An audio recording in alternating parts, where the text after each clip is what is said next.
میں نے وہی پتھر اٹھا کر اس کے باپ کو دے مارا، لیکن وہ ایسے ٹکانے پہ لگا کہ اس کا باپ فوراً فوت ہو گیا۔ میرا قصد اور ارادہ نہیں تھا، لیکن بہرحال میں اس بات کا اقراری ہوں کہ میں نے اس کے باپ کو قتل کر دیا ہے۔ آپ جو حکم سنائیں میں اس کو قبول کروں گا، لیکن میں ایک مہلت مانگتا ہوں کہ میرے دوست، میرے بھائی کی کوئی رقم میرے ذمے ہے، میرے پاس اس نے امانت رکھی ہوئی ہے، اور وہ مجھے پتا ہے کہ میں نے کہاں چھپا کے رکھی ہوئی۔ اگر آپ فیصلہ کر دیتے اور میری گردن کاٹ دی جاتی ہے تو وہ امانت جو میں نے رکھی ہوئی ہے سنبھال کر کے، میرے علاوہ کوئی جانتا بھی نہیں ہے، تو وہ اس تک کون پہنچائے گا؟ اگر آپ مجھے 3 دن کی مہلت دے دیں تو میں جا کر کے اس کی امانت اس کو واپس کر کے پھر واپس آؤں گا، پھر یہ پھندا پھانسی کا میں اپنے گلے میں ڈلوانے کے لیے تیار ہوں گا۔ حضرت عمر رضی اللہ تعالیٰ عنہ نے فرمایا کہ کوئی شخص تیری ضمانت دے دے تو ہم تجھے چھٹی دینے کے لیے تیار ہیں۔ اس نے دائیں بائیں دیکھا، پورے مدینے میں اس کا کوئی شناسہ ہی نہیں تھا، واقف ہی نہیں تھا، ایک اجنبی شخص تھا۔ حضرت ابو ذر غفاری کھڑے ہو گئے، کہا حضرت عمر میں اس کی ضمانت دیتا ہوں۔ ضمانت دے دی گئی، وہ چلا گیا۔ تیسرے دن وعدے کا جو وقت تھا، لوگ جمع ہو گئے، دربار لگ گئے، ابھی تک آنے والا نہیں آیا۔ لوگوں نے کہا ابو ذر تو نے غلطی کی ہے، ایک اجنبی کی ضمانت دی اور ابھی تک وہ نہیں آیا، اور میاں صاحب فرماتے ہیں ایک بار جو پھائیں اڑ جاندے اور پھر کدی نہ پھنستے نے۔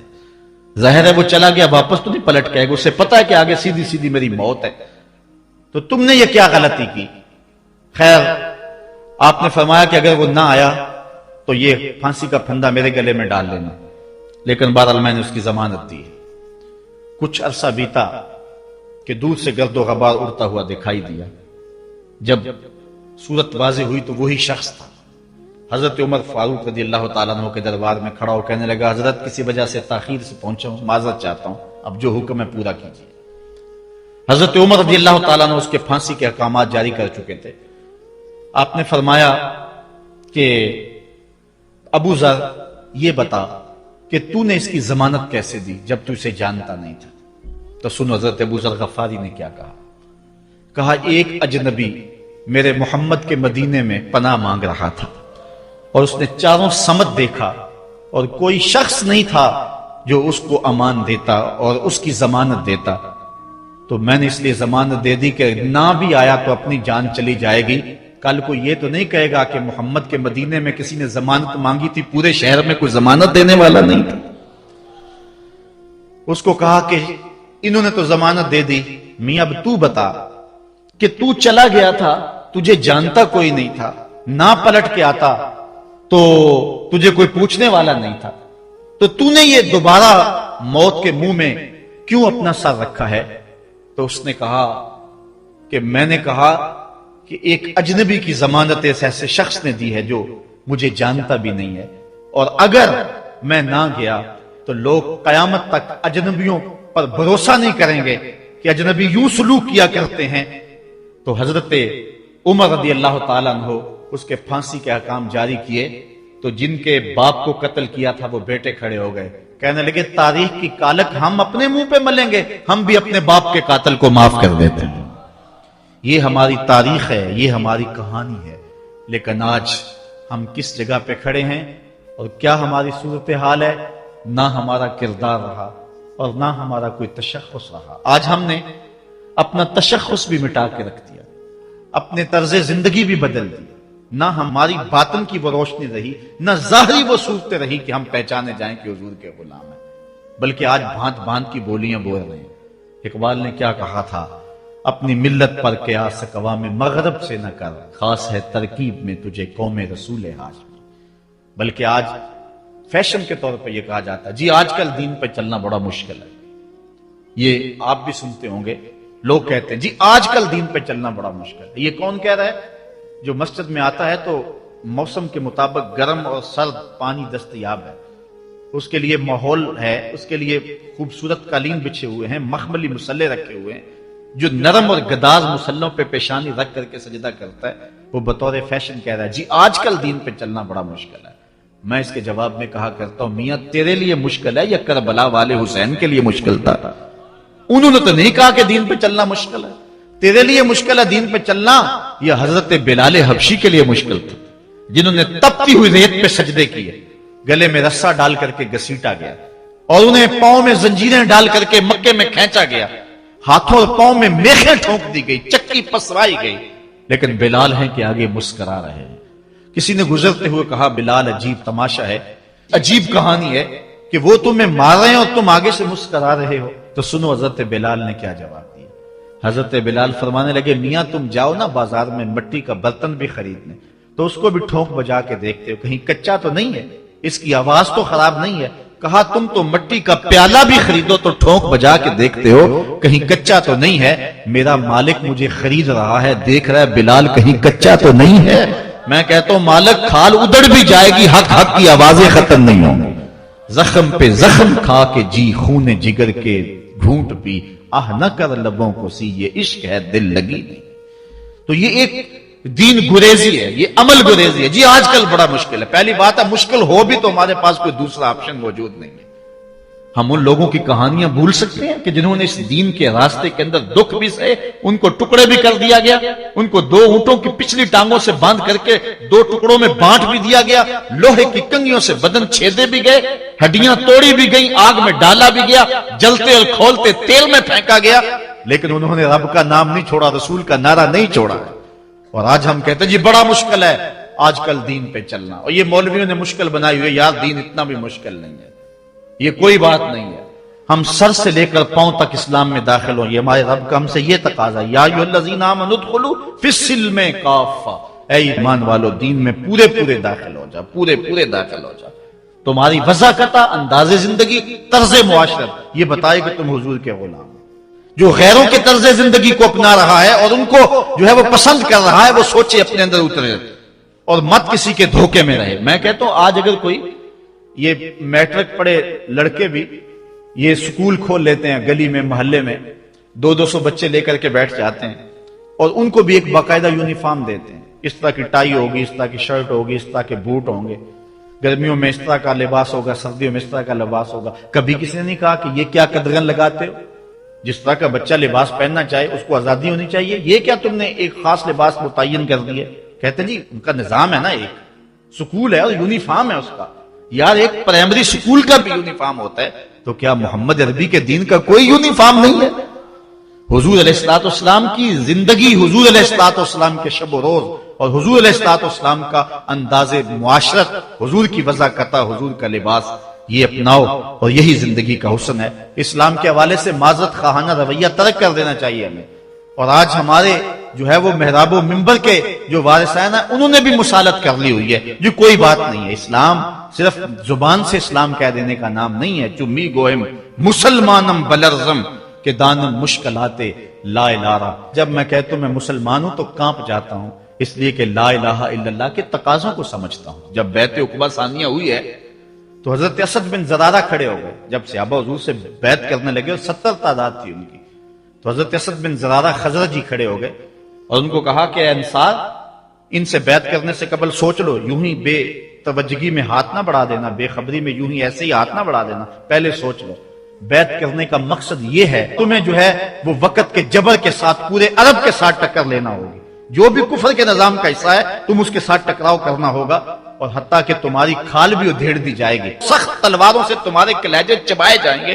اگر تم اس کے لیے تیار ہو تو پھر آؤ بیعت کرو. یہ نہیں ہے کہ بس تم کہہ لو کہ ہم مسلمان اور بس کافی ہے. نہیں، چمی گوئے مسلمانم بلرزم کہ دانم مشکلاتے لا الہ. آج ہمیں اس سمت بھی آنے کی ضرورت ہے، اس انداز سے دیکھنے کی ضرورت ہے کہ ہم سر سے لے کر پاؤں تک اسلام کے سانچے میں آئے. ہمارے اصلاح کے حوالے سے ایک اہم پوائنٹ جس پر میں آپ کی توجہ دلانا چاہتا ہوں وہ یہ ہے کہ فرائض و واجبات کو ترجیحی بنیادوں پہ رکھیں. آج بطور مسلم ہمارا جو رویہ ہو چکا ہے، ہم مستحبات اور مباحات کے پیچھے پڑے ہوئے ہیں، اور اس کے مقابلے میں جو سنن، فرائض اور واجبات ہیں ان کی پرواہ چھوڑ چکے ہوئے ہیں. دین میں کتنے امور ہیں جو صرف مباح کی حد تک ہیں، کر لو تو ٹھیک، نہ کرو تو پھر بھی ٹھیک، اور کتنے امور ایسے ہیں کہ جو صرف استحباب کے زمرے میں آتے ہیں. لیکن ہم کتنی چیزوں کو اس انداز سے گلے لگائے ہوئے ہیں کہ جس طرح فرض ہو، اور اسلام کے اہم فرائض اور اسلام کی اہم واجبات ان کو ہم ترک کیے ہوئے، ساری رات ہم محفل میں جاگ لیں گے، فجر کی نماز نہیں پڑھیں گے تو کیا فائدہ ہوگا؟ ہم حضور علیہ الصلوۃ والسلام کے میلاد پہ جھنڈیاں بھی لگا لیں گے، سب کچھ کر لیں گے، لیکن حضور علیہ الصلوۃ والسلام کی سنت سیرت کو ترک کر دیں گے، تو بتاؤ کہ اس سے کیا حضور کی رضا میں حاصل ہو جائے گی؟ ہاں، اگر فرائض کی ادائیگی کے بعد ان کاموں کو کرو تو یہ تمہارے لیے بہتری کا سامان ہے۔ آؤ اس پر ایک دو روایات آپ کے سامنے رکھوں۔ ایک طرف حضور علیہ الصلوۃ والسلام سے محض محبت کا دعویٰ ہے، اور ایک حضور علیہ الصلوۃ والسلام کے دیے ہوئے دین کو اور حضور علیہ الصلوۃ والسلام کے پیغام کو اپنانا ہے، بلکہ ایک طرف اپنی طرف سے اظہار محبت ہو اور وہ سچائی ہو، اور دوسری طرف حضور کا حکم ہو تو حکم ترجیح پا جائے گا۔ حضرت عبداللہ ابن رواحہ رضی اللہ تعالی عنہ یہ حضور علیہ الصلوۃ والسلام کے درباری شاعر ہیں۔ ویسے تو 34 سے 35 لوگ حضور علیہ الصلوۃ والسلام کی باقاعدہ نعت خوانی کرتے تھے، ویسے تو ہر صحابہ حضور کا نعت خواں تھا، لیکن یہ باقاعدہ حضور کی ثنا کیا کرتے تھے۔ لیکن 3 اصحاب جو ہیں یہ خاص طور پہ حضور علیہ الصلوۃ والسلام کے درباری نعت خواں کہلاتے ہیں، حضرت کعب بن زہیر، حضرت حسان بن ثابت اور حضرت عبداللہ ابن رواحہ رضی اللہ تعالی عنہ۔ حضرت عبداللہ ابن رواحہ کو حضور نے حکم دیا کہ صبح فجر کی نماز کے بعد ہی تم لوگوں کو لے کر کے فلاں جنگ کے لیے نکل جانا۔ اب یہ بات سمجھ میں یہاں آ رہی ہے کہ حضور علیہ الصلوۃ والسلام کے نعت خواں صرف نعت خواں ہی نہیں تھے، وہ مجاہد بھی تھے، وہ تلوار بھی اٹھاتے تھے، وہ جنگیں بھی کیا کرتے تھے۔ اور حضرت عبداللہ ابن رواحہ جن کا یہ میں تذکرہ کر رہا ہوں، یہ جنگ موتا کے اندر ان کی شہادت ہوئی ہے۔ یعنی یہ نہیں ہے کہ صرف زبانی دعویٰ اور جو ہے وہ عمل نہیں ہے، حضور علیہ الصلوۃ والسلام کی حرمت پہ حملہ ہو اور میدان کے اندر کوئی شخص نہ آئے اور سٹیج کے اوپر جتنے مرضی دعوے کرتا رہے، اس کے دعوے قبول نہیں ہوں گے۔ تو اب حضرت عبداللہ ابن رواحہ رضی اللہ تعالیٰ عنہ کا عمل دیکھیے، نعت خواں بھی ہیں اور مجاہد بھی ہیں دین کے۔ حضور نے فرمایا عبداللہ ابن رواحہ ان لوگوں کو لے کر صبح چلے جانا۔ حضرت عبداللہ ابن رواحہ کے پاس تیز رفتار گھوڑا تھا، آپ نے سب لوگوں کو صبح رخصت کر دیا، لیکن خود رک گئے، اس لیے کہ دن تھا جمعے کا۔ سوچا کہ دوبارہ پتہ نہیں حضور سے ملاقات ہو نہ ہو، جنگ پہ جا رہے ہیں، حالات کیا ہوں، اس لیے میں بعد میں تیز رفتار گھوڑے سے ان لوگوں کے ساتھ مل جاؤں گا، رک جاتا ہوں تھوڑی دیر، حضور کے پیچھے جمعہ المبارک کی نماز ادا کر لیتا ہوں، یہ اعزاز بھی مل جائے اور وہ حکم تھا وہ بھی پورا ہو جائے۔ تو حضرت عبداللہ ابن رواحہ رضی اللہ تعالی عنہ نے نماز جمعہ ادا کی۔ حضور علیہ الصلوۃ والسلام نے فرمایا، اے عبداللہ بن رواحہ، میں نے تو تمہیں حکم دیا تھا کہ صبح تم چلے جانا، لیکن تم یہاں موجود ہو۔ عرض کی حضور، میں نے یہ عزم کیا ہے کہ میں ان کے ساتھ شامل ہو جاؤں گا، لیکن رکا اس لیے ہوں تاکہ آپ کے ساتھ جمعۃ المبارک پڑھنے کی سعادت حاصل کر لوں۔ اب یہ سعادت چھوٹی نہیں تھی، حضور علیہ الصلوۃ والسلام کی اقتداء میں نماز، اور وہ بھی نماز جمعہ، کتنی بڑی سعادت ہے۔ لیکن حضور نے کیا فرمایا سنیے، اور اس مختصر سی بات سے بہت کچھ سمجھیے۔ حضور نے فرمایا، لو انفقت ما فی الارض جمیعا ما ادرکت فضل غدوتہم، اے ابن رواحہ، اگر تو زمین میں جو کچھ ہے سب کچھ راہ خدا میں خیرات کر دے، جو پہلے چلے گئے ہیں ان کے ثواب کو نہیں پہنچ سکتا۔ تو حکم کی ترجیح ہے شریعت اسلامیہ کے اندر۔ ہاں، حکم کی تکمیل جو ہے اگر جو ہو جائے اور اس کے ساتھ ساتھ اس کے ضمن میں اگر جو ہے وہ محبت کے مظاہر بھی سامنے آ جائیں تو اس میں کوئی قباحت نہیں ہے، اور اس پر روایت حضرت عبداللہ بن قراد رضی اللہ تعالی عنہ سے، اور یہ صحیح بخاری میں موجود ہے کہ آقا کریم علیہ السلام نے وضو فرمایا، اور وضو کا پانی زمین پر صحابہ گرنے نہیں دیتے، اپنے منہ پہ اور اپنے چہروں پہ مل لیتے ہیں۔ تو آقا کریم علیہ السلام نے فرمایا، ما یحملکم علی ھذا، صحابہ تمہیں اس بات پر کس شے نے ابھارا ہے، میرے وضو کے پانی کو جو تم زمین پر نہیں گرنے دیتے، تو اس کا سبب کیا ہے؟ تو حضرت عبد الرحمن بن قراد کہتے ہیں کہ صحابہ نے کہا، قالوا حب اللہ ورسولہ، اللہ اور اس کے رسول کے پیار نے ہمیں اس بات پہ ابھارا ہے۔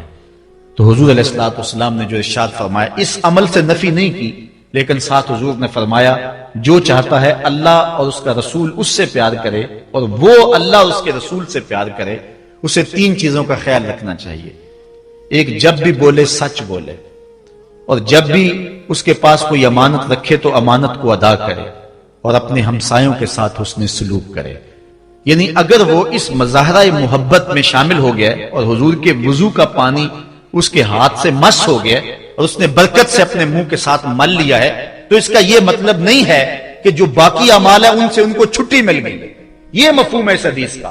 اگر کوئی بندہ محفل میلاد منعقد کر لیتا ہے، دیگر امور مستحبات کے ادا کرتا ہے، تو اس کا یہ مطلب نہیں ہے کہ اب نماز نہ پڑھے، اس کو کوئی پرواہ نہیں ہے، وہ بخشا گیا ہے۔ جس طرح کہ آج کل ہمارے ثنا خان جو ہے تاثر دیتے ہیں کہ جو محفل میلاد میں آ گیا وہ بخشا گیا۔